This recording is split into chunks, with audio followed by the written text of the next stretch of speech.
These units are manufactured in Mexico by Carrier for Baker Distributing Company, which is a subsidiary of Watsco Incorporated. The brand uses aluminized steel primary heat exchangers which resist corrosion but are not as durable as brands that use stainless steel, but they use hot surface ignition, which is quieter and more reliable than brands that use spark ignition.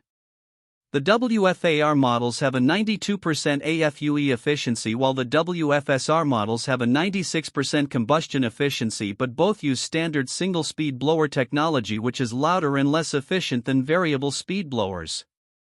This brand offers multi-position furnaces which allow the dealers to have less inventory and therefore less overhead costs, which can mean lower prices for the consumer.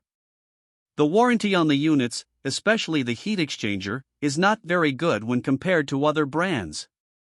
This brand receives an overall 1-star don't buy rating from HvacRepairGuy. Please share your thoughts and experiences with this brand in the comments section of the HvacRepairGuy YouTube channel.